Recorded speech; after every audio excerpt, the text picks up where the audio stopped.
राष्ट्रवादी काँग्रेसचे अध्यक्ष शरद पवार यांचं जळगाव विमानतळावर आगमन झालेलं आहे।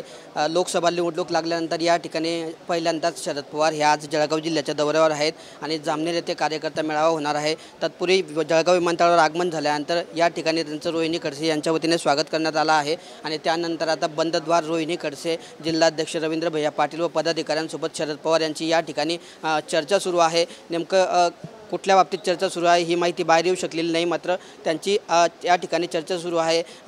जळगाव रावेर लोकसभेतून पहिल्यांदाच शरद पवार गट लोकसभा निवडणूक लढत आहे आणि त्या ठिकाणी श्रीराम पाटील यांना उमेदवारी देण्यात आली आहे। उमेदवारसुद्धा या ठिकाणी सोबत आहे आणि गेल्या काही दिवसांपासून आपण जर बघितलं तर या ठिकाणी आमदार संतोष चौधरी असतील, त्यांचे समर्थक असतील, नाराज असल्याचं पाहायला मिळतं आहे। या पार्श्वभूमीवर रोहिणी खडसे व जिल्हाध्यक्ष यांच्यासोबत नेमकी शरद पवारांची काही चर्चा सुरू आहे का याबद्दल चर्चा सुरू आहेत। तर दुसरीकडे मात्र आता या ठिकाणी विमानतळावरून शरद पवार हे जामनेर येथे रवाना होणार आहे। जामनेर येथे मंत्री गिरीश महाजन यांच्या बालेकिल्ल्यामध्ये कार्यकर्त्यांचा मेळावा पार पडत आहे आणि त्या ठिकाणी शरद पवार हे कार्यकर्त्यांना मार्गदर्शन करणार आहेत। नेमकं आता या बैठकीत नेमके काय चर्चा सुरू आहेत याकडे लक्ष लागलेलं आहे। दुसरीकडे कार्यकर्त्यांची नाराजी आहे, लोकसभेचे उमेदवार श्रीराम पाटील यांच्याबद्दलची काही कार्यकर्त्यांची नाराजी आहे। ते नाराजी दूर करण्यासंदर्भात काही रोहिणी खडसे व पदाधिकाऱ्यांसोबत त्यांची चर्चा सुरू असल्याचं बोललं जात आहे। नेमकं शरद पवार या काय सूचना देतात आणि जामनेर येथील कार्यकर्ता मेळाव्यामध्ये कार्यकर्त्यांना काय मार्गदर्शन करतात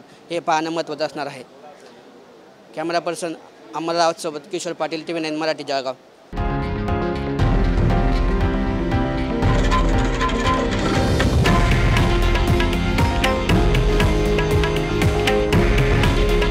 हे आहे देशातील नंबर 1 न्यूज नेटवर्क आणि आपण पाहत आहात TV9 मराठी।